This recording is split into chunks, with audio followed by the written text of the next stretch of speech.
Hi everyone. I guess welcome back to a new video. I was not expecting to film today. I do have two streams scheduled, one for this week, one for next week. But Romain Grosjean left all of us a little present on his social media this morning, and we got to talk about it. Okay, so he posted this. It says, limited statement of Romain Grosjean regarding arbitration. Says, I have enjoyed working with the IndyCar team at Andretti Autosport and am proud of the successes we shared through 2 seasons. I am thankful for the many friendships developed at the highest level of American open wheel racing. I had expected to continue racing with the fine people of Andretti Autosport in the coming years. I am disappointed that is not being fulfilled and wish Andretti team members well. I am pursuing other options to continue my IndyCar career in pursuit of excellence.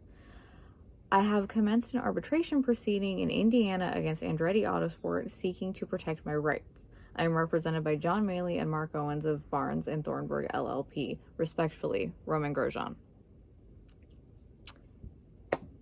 Okay, so kind of a lot to unpack and also like nothing to unpack at the same time.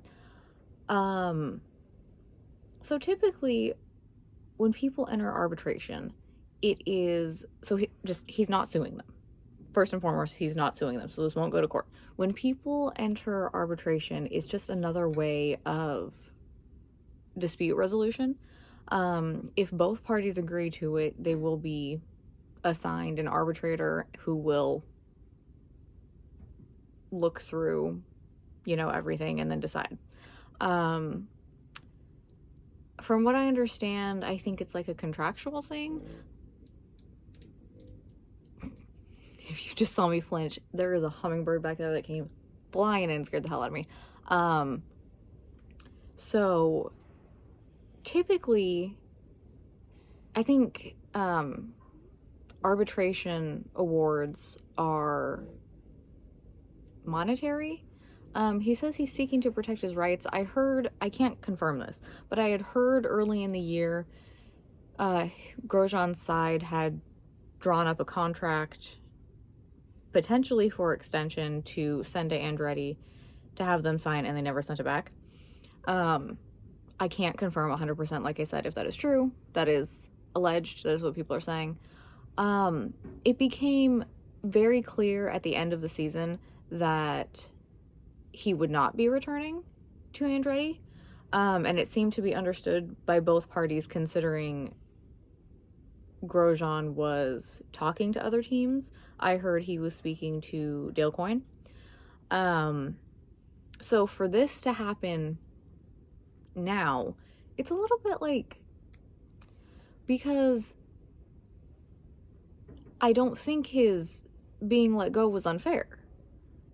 I know he wants to continue with a high-level team, but is it fair for Michael to be sitting on the stand every week and bleeding out money because Grosjean's in the wall or he's DNF'd again?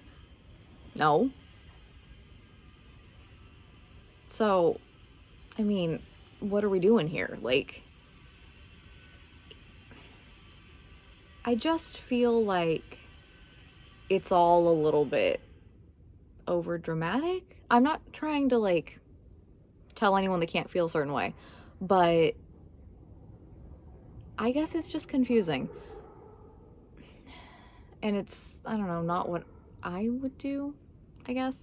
Obviously I'm not in that situation dealing with those emotions, but it's no secret that Grosjean has a history of getting a little heated, like on track if something happens, but he's typically, if you get rid of the adrenaline, he seems to be a very like level-headed guy, but this does not seem like a level-headed decision.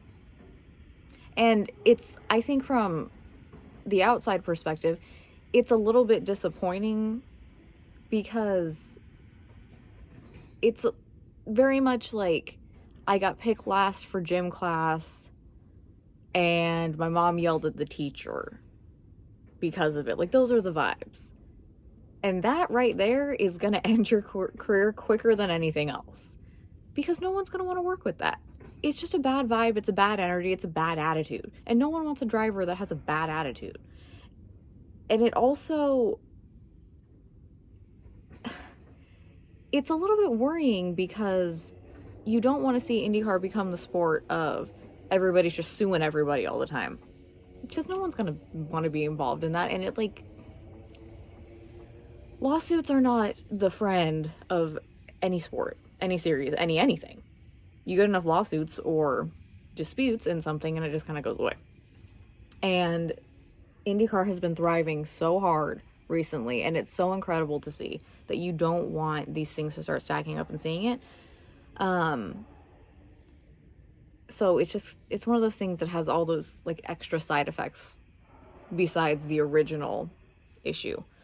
Andretti has not responded yet.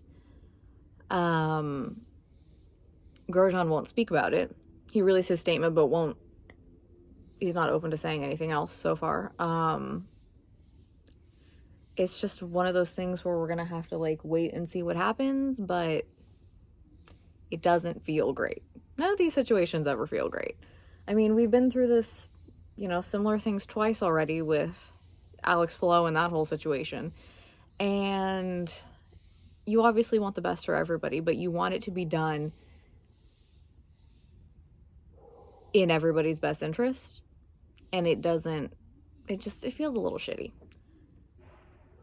is all I'm saying. I don't know. Unfortunately, it has very much the same vibes as the whole Felipe Massa F1 situation. He's trying to sue them for something that happened, a decade ago. And unfortunately, those are the vibes right now. Which is also not great. None of it's great. I can say it over and over again, and I will. It's not good. It's not a good situation. I mean, it is obviously still a developing story, and we're going to have to see what happens, but this is kind of where we are. And yeah.